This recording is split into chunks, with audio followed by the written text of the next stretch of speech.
The story of falconry begins not in the gilded courts of Europe, but in the ancient lands of Mesopotamia. As early as the second millennium BC, the bond between man and raptor was forged, a partnership born of necessity and mutual benefit on the vast, open plains. From Mesopotamia, the practice journeyed eastward, carried by traders and nomads to the steppes of Central Asia. Here, the nomadic tribes, skilled horsemen and hunters, embraced falconry with fervor. The golden eagle, a majestic predator, became a symbol of their power and skill, a partner in their relentless pursuit of survival. Further east, in the ancient realms of China, falconry found a new home. Emperors and nobles alike embraced the sport, incorporating it into their rituals and traditions. The training of hawks became an art form, a testament to patience and the deep understanding of avian behavior.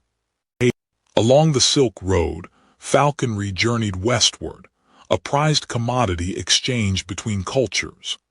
The knowledge of training and handling birds of prey spread slowly but surely, carried by merchants, travelers, and diplomats who recognized its value.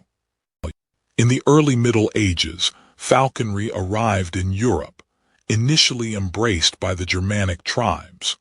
For these warrior cultures, the ability to hunt with birds of prey was not merely a sport, but a vital skill for survival, a means of supplementing their diet and proving their prowess. As the centuries passed, falconry gradually integrated into European culture. It transitioned from a practical hunting method to a symbol of status and nobility. The ability to own and train a falcon became a mark of privilege, a testament to one's wealth and leisure. Falconry became fashionable in royal courts and noble households. Ladies of the court embraced the sport, training smaller falcons like merlins and hobbies. It was seen as a refined pastime, a way to display their grace and sophistication. The care of falcons became an elaborate affair. Specialized falconers were employed to train, feed, and house the birds. Mews, dedicated structures for housing falcons, were built to ensure the birds' comfort and well-being. The best birds were often worth more than a commoner's yearly wages. Falconry hunts became grand social events. Knights and nobles would gather in forests and fields, accompanied by hounds and servants, to pursue game with their falcons. These hunts were not only a source of sport and recreation, but also a display of wealth and power. The skill of the falconer was measured by the success of the hunt. A well-trained falcon, capable of swift and accurate strikes, was a source of great pride. The pursuit of game became a test of skill and strategy, a dance between man, bird, and prey. Falconry became a recurring motif in medieval art and literature. Tapestries, illuminated manuscripts, and poems celebrated the beauty and excitement of the sport, immortalizing it for future generations. The falcon became a symbol of nobility, skill, and the harmonious relationship between humans and nature. By the High Middle Ages, falconry was firmly established as a royal sport, deeply interwoven with courtly life and diplomacy. Kings and emperors used falcons as gifts, symbols of power, and tools of negotiation. The stage was set for falconry to reach its zenith, a golden age embodied by figures like the renowned King Frederick II. Falconry, upon its arrival in Europe, was not merely adopted. It was embraced with an enthusiasm that echoed through the halls of power. Kings and nobles alike recognized in it a sport that mirrored their own aspirations, a pursuit of skill, a display of wealth, and a symbol of dominance. It was quickly entwined with the very fabric of aristocratic life. The allure of falconry lay not only in the thrill of the hunt, but also in its inherent symbolism. The falcon, a creature of grace and power, became an emblem of nobility. Owning and training these birds was a privilege reserved for the elite, a visible marker of one's station in the rigid social hierarchy of the medieval world. Falcons themselves were not created equal in the eyes of the aristocracy. The gerfalcon, a magnificent bird of the far north, was prized above all others, often reserved for kings and emperors. The peregrine falcon, swift and deadly, was a favorite among lesser nobles, while the common kestrel might be flown by a simple knight. Each species held its own place in the falconry hierarchy, reflecting the social standing of its owner. The influence of falconry extended far beyond the hunting field, permeating the very atmosphere of medieval courts. It was woven into courtly rituals, diplomatic exchanges, and even declarations of love. A well-trained falcon could be a valuable gift, a symbol of peace, or a token of esteem, solidifying alliances and smoothing over diplomatic tensions. The training of a falcon was a demanding and time-consuming process, requiring skill, patience, and a deep understanding of avian behavior. Royal falconers, often men of considerable status and expertise, dedicated their lives to the art of training and caring for these magnificent birds.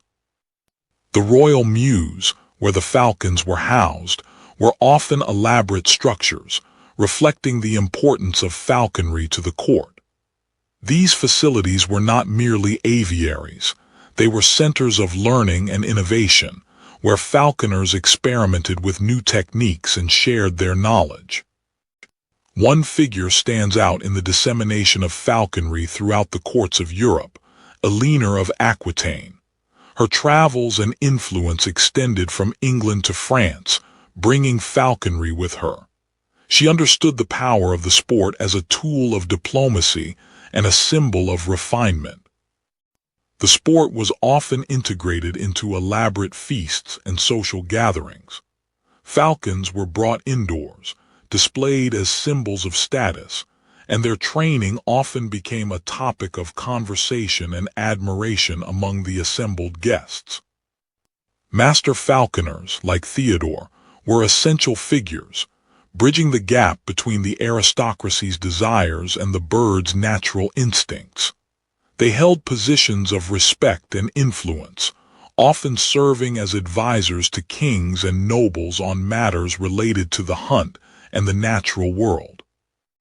Grand hunting expeditions became showcases of wealth and power, with nobles vying to display their finest falcons and their own prowess in the field. These events were not merely hunts. They were carefully orchestrated displays of social status and political maneuvering.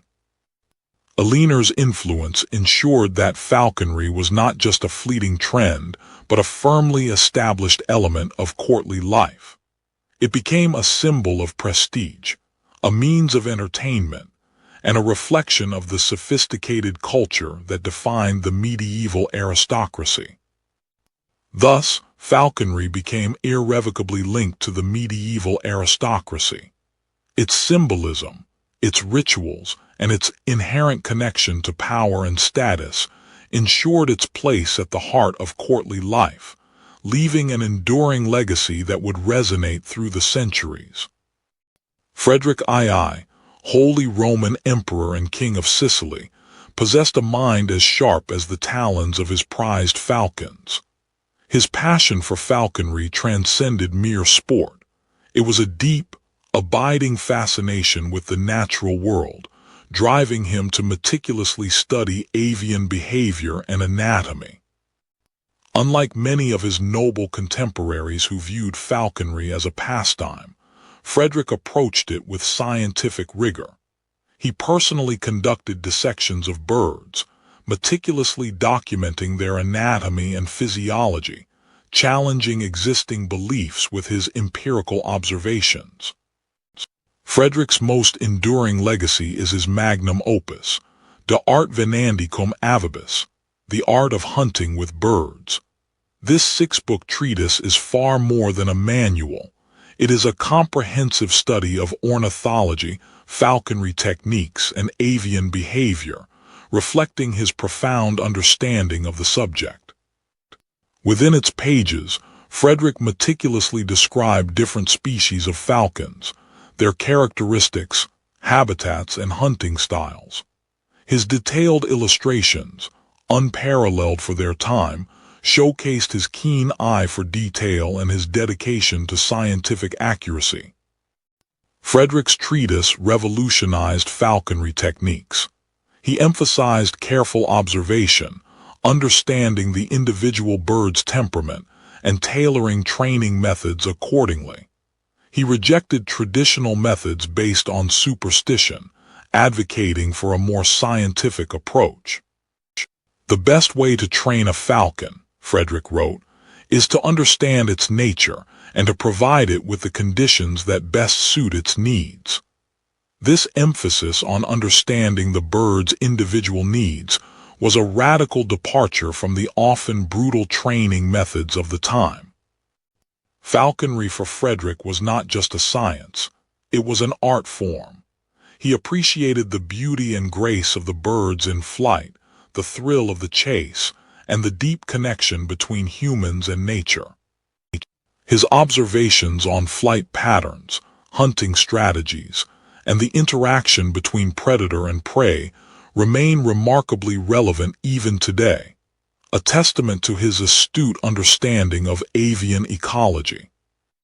Frederick's work garnered respect across Europe. Even powerful figures like Eleanor of Aquitaine, known for her own intellect and appreciation of courtly pursuits, recognized the significance of *de art venandi cum avibus* as a groundbreaking contribution. His impact extended beyond the realm of falconry. Frederick's emphasis on empirical observation and scientific inquiry foreshadowed the burgeoning scientific revolution that would later transform Europe. The meticulous copying and dissemination of *de art venandi cum avibus ensured its survival and influence for centuries, shaping the practice of falconry and inspiring generations of naturalists. King Frederick II, the Falconer Emperor, left an indelible mark on history. His passion, his intellect, and his groundbreaking treatise ensured that falconry would endure as both a noble sport and a testament to the enduring bond between humans and the natural world, echoing even into the modern era. King Frederick II's *de art venandi cum avibus was more than just a manual, it was a revolutionary scientific treatise. Unlike previous works, which were often based on folklore and anecdotal evidence, Frederick's book was grounded in empirical observation and rigorous experimentation. Frederick meticulously documented the anatomy, behavior, and migration patterns of various birds, demonstrating an understanding far ahead of his time. His observations were based on years of personal experience and detailed study. The treatise is structured in 6 books, covering everything from the natural history of birds to the intricate techniques of training and hunting. Each section is filled with practical advice and insightful commentary. The book is lavishly illustrated with detailed drawings of different falcon species, their anatomy, and the equipment used in falconry. These illustrations are not merely decorative. They are essential to understanding Frederick's teachings. Frederick challenged many prevailing beliefs about birds. For example, he conducted experiments to disprove the common notion that vultures found their prey by scent, demonstrating that they relied on sight instead. The book details the stages of training, from imprinting young birds to teaching them to respond to the lure and eventually hunt game. Frederick emphasized patience, consistency, and understanding the individual temperament of each bird. Frederick's techniques focused on creating a bond of trust between the falconer and the bird, using positive reinforcement and understanding the falcon's natural instincts. Frederick meticulously recorded the migration patterns of various birds, providing valuable insights into their natural behavior and dispelling many myths that had persisted for centuries. The influence of *d'art venandi cum avibus extended beyond the realm of falconry.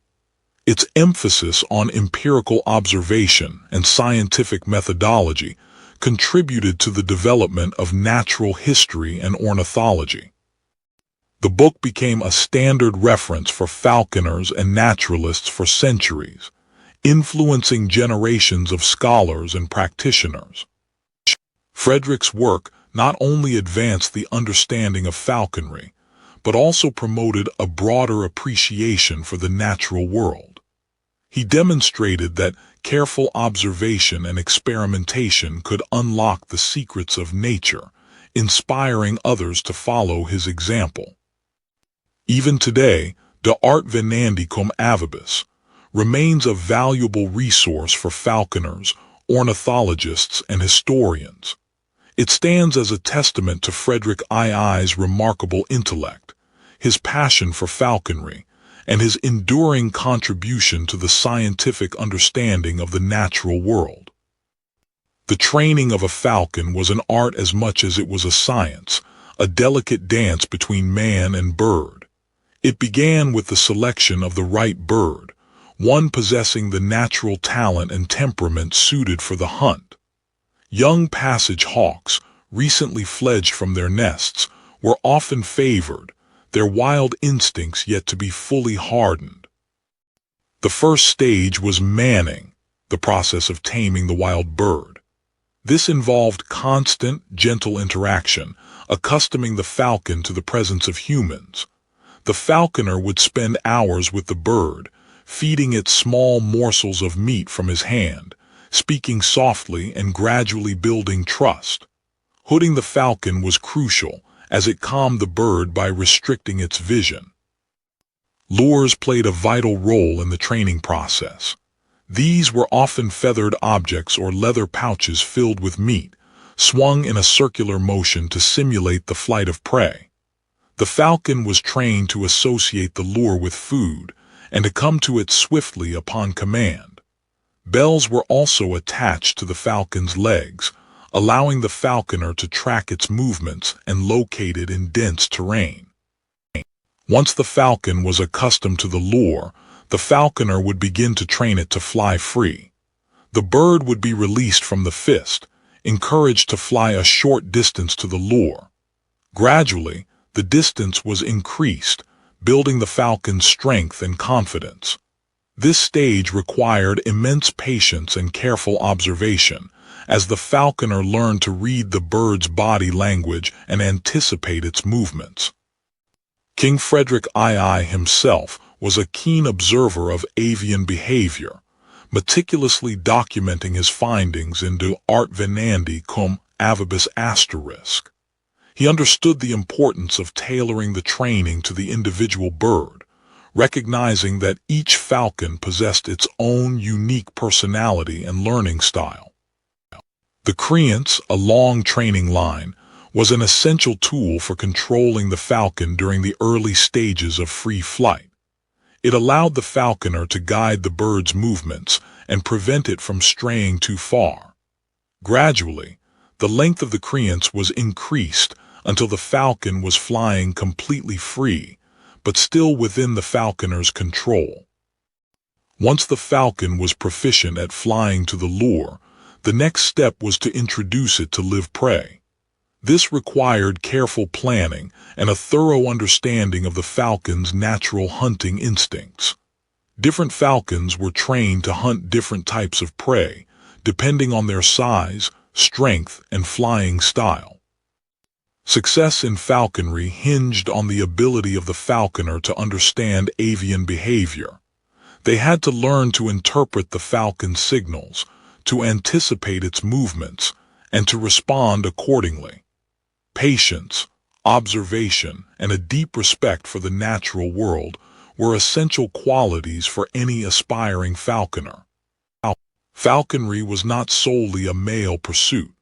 Noblewomen also participated in the sport, demonstrating their skill and grace in handling these magnificent birds. Lady Eleanor of Aquitaine was renowned for her expertise in falconry, often participating in hunts and offering guidance to aspiring falconers. The tools of the trade were as important as the training itself. Jesses, the leather straps attached to the falcon's legs, allowed the falconer to control the bird. Bells alerted the falconer to the bird's location. Hoods calmed the falcon, and lures enticed it to return. Fredericks detailed illustrations and descriptions of falcon anatomy, flight patterns, and hunting techniques, revolutionized the understanding of avian biology. His work went beyond mere sport. It was a genuine scientific inquiry. The culmination of months, sometimes years of training, was a bond of trust and respect between falconer and falcon. This partnership, forged through patience and understanding, was the essence of falconry, an art and a science that captivated the medieval world. The falconer's gear was not mere equipment. It was an extension of the falconer's skill, a testament to their understanding of the bird, and a reflection of their dedication to the art. Each item was meticulously crafted, often by the falconer themselves, transforming simple materials into essential tools. The falconry glove, or gauntlet, was paramount. Forged from layers of supple yet durable leather, it protected the falconer's hand from the sharp talons of the raptor. Its design allowed the falcon to perch comfortably, providing a secure and trusted platform. The hood, crafted from soft leather, played a crucial role in controlling the falcon's behavior. By covering the bird's eyes, it induced a state of calm, preventing unnecessary excitement and allowing the falconer to manage the bird in various situations. Hoods came in various styles, each tailored to the specific falcon and the falconer's preference. Some were plain and functional, while others were adorned with elaborate embroidery, reflecting the owner's status and wealth. Bells attached to the falcon's legs or tail served a vital purpose. Their clear, melodious sound allowed the falconer to track the bird's movements, especially in dense terrain, providing an auditory guide to its location. Lures were essential for training and recalling falcons. These objects, often made from feathers and leather, mimicked the appearance of prey and were swung or thrown to entice the falcon to return to the falconer. Perches, available in various designs, provided safe and comfortable resting places for the falcons. Bow perches, block perches, and screen perches each served a specific purpose, depending on the falcon's temperament and the training environment. Traps, often nets or snares, were crucial for capturing wild falcons. King Frederick II himself detailed various trapping methods in De Arte Venandi cum Avibus *, emphasizing the importance of humane capture to ensure the bird's health and well-being. The creance, a long, lightweight line, was essential during the initial stages of training. It allowed the falconer to control the bird's flight without restricting its movement entirely, preventing it from escaping while teaching it to respond to commands. The maintenance of falconry equipment was as important as the training itself. Regular cleaning, oiling, and repair ensured the gear remained in optimal condition, preventing injury to the bird and prolonging the life of the equipment. The falconry bag, or budget, contained essential tools and supplies needed during hunts or training sessions. These might include knives for preparing game, thread and needles for repairs, spare jesses, and other necessities. Each piece of equipment, carefully crafted and meticulously maintained, played a vital role in the art of falconry. They were not merely tools, but symbols of the falconer's dedication, knowledge, and the enduring bond between human and bird. In the hierarchy of medieval falconry, the species of bird flown was a direct reflection of its owner's status. The most prestigious of all was the peregrine falcon, a bird reserved for the highest echelons of society. The gerfalcon, hailing from the icy regions of the north, was almost exclusively the bird of emperors and kings. Its rarity and striking white plumage made it a symbol of immense wealth and power. Ladies of noble birth often favored the merlin, a small but spirited falcon. Its quick, agile flight made it a delightful companion for the hunt, and its manageable size suited the delicate hands of aristocratic women. The goshawk, a powerful and versatile bird of prey, was commonly flown by barons and knights. Its strength and tenacity made it ideal for hunting in wooded areas, reflecting the noble's dominion over the land. The kestrel, a more common falcon, was often the bird of choice for squires and lesser gentry. While not as prestigious as the peregrine or gerfalcon, it was still a capable hunter, providing valuable sport. Lower down the social scale, the sparrowhawk was sometimes flown by commoners, though often under strict regulations. Its ability to hunt small birds made it a useful, if less glamorous, hunting companion. The meticulous records kept by falconers, often commissioned by royalty, provide invaluable insight into the preferred species and their associated status.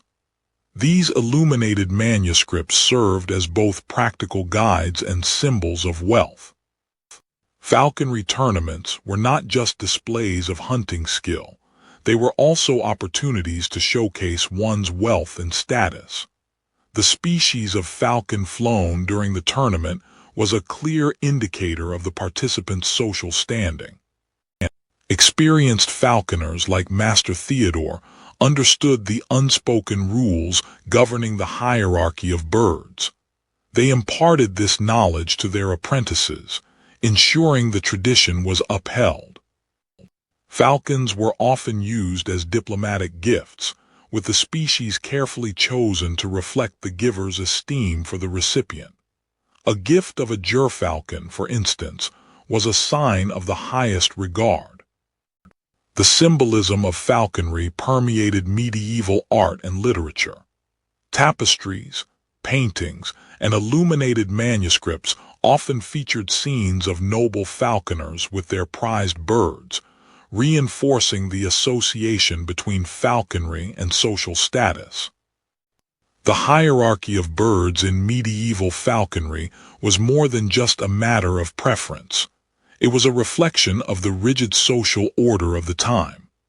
Each species, from the majestic gerfalcon to the humble sparrowhawk, played its part in defining one's place in the world. Falconry hunts in medieval Europe were far more than mere sporting activities. They were grand spectacles that showcased wealth, power, and skill. For a king like Frederick II, they were opportunities to impress visiting dignitaries and reinforce his authority. The organization of a royal hunt was a complex affair, orchestrated by the head falconer and involving numerous attendants. Each falconer was responsible for the care and performance of their assigned birds, ensuring they were in peak condition for the day's events. The ladies of the court were often active participants in falconry hunts, their presence adding a touch of elegance and refinement to the proceedings. They flew smaller, more manageable birds like merlins and hobbies, showcasing their own skill and grace. The highlight of any hunt was the release of the falcon.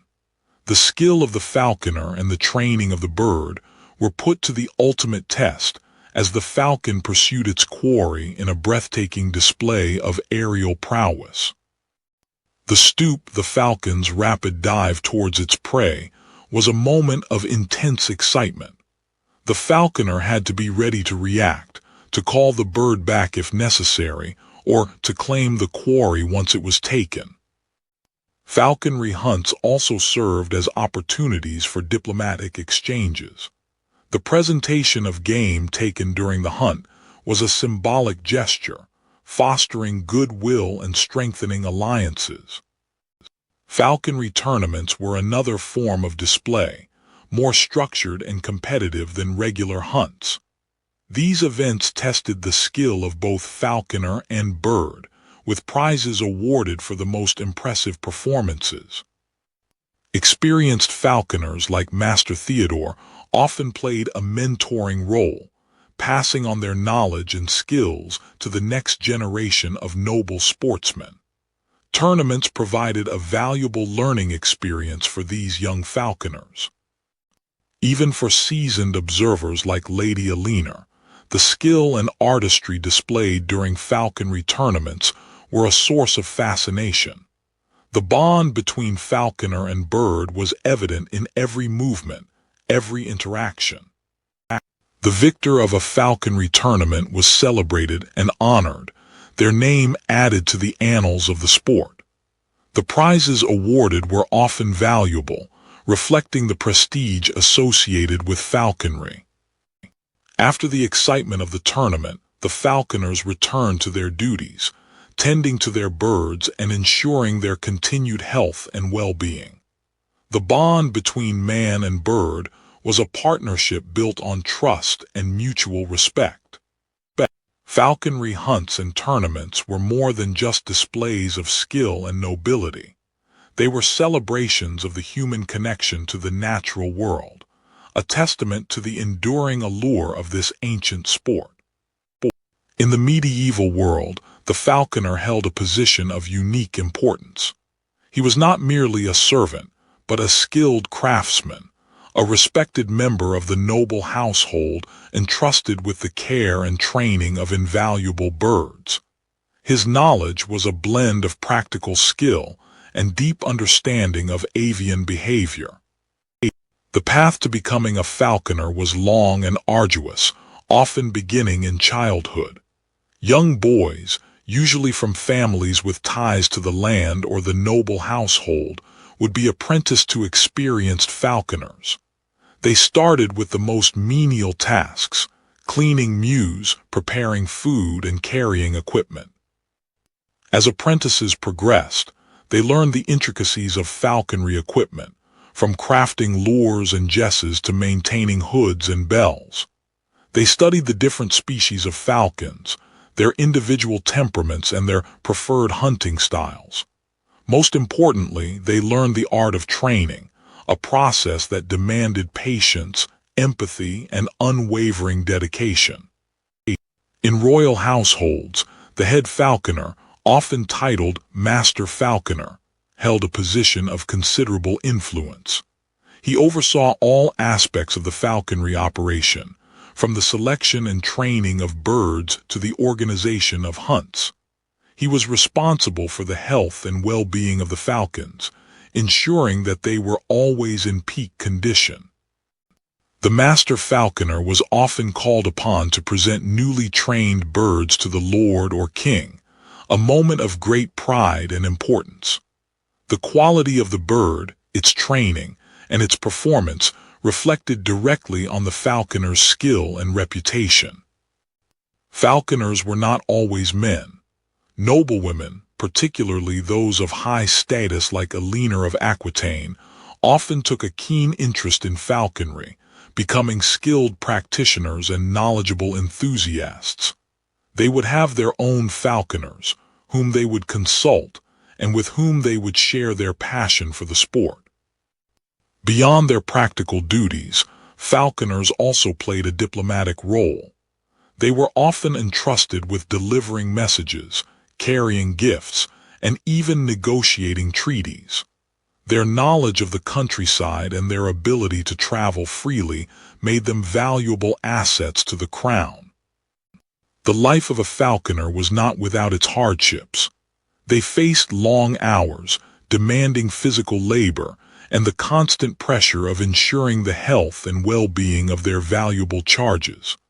The loss of a prized falcon was a significant blow, both professionally and personally. Men such as King Frederick II ensured the craft was passed on, codifying best practices and promoting it among his peers. The king's contribution to the sport was immeasurable. Despite the challenges, falconers found deep satisfaction in their work. They developed a profound connection with their birds, a bond built on mutual respect and trust.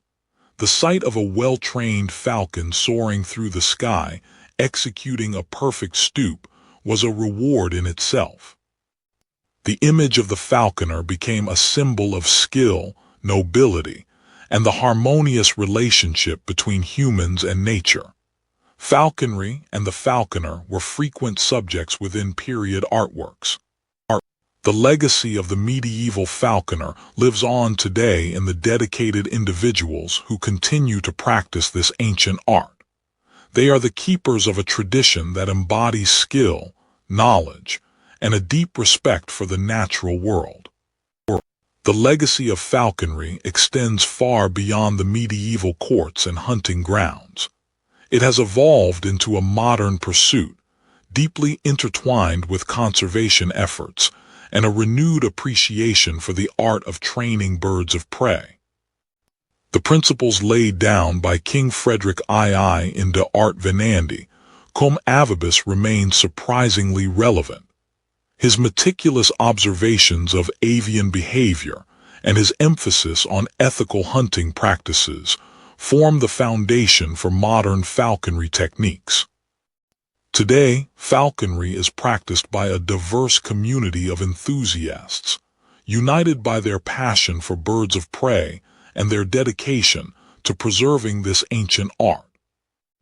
Modern technology plays a crucial role in falconry. GPS trackers allow falconers to monitor their birds' movements, ensuring their safety and providing valuable data for conservation efforts.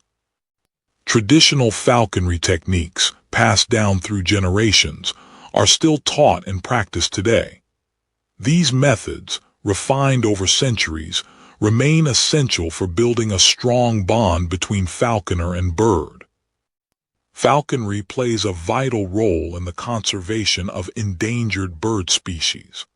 By carefully managing populations and promoting sustainable hunting practices, falconers contribute to the long-term survival of these magnificent creatures. Falconry is also used in reintroduction programs, helping to restore populations of falcons and other birds of prey in areas where they have declined.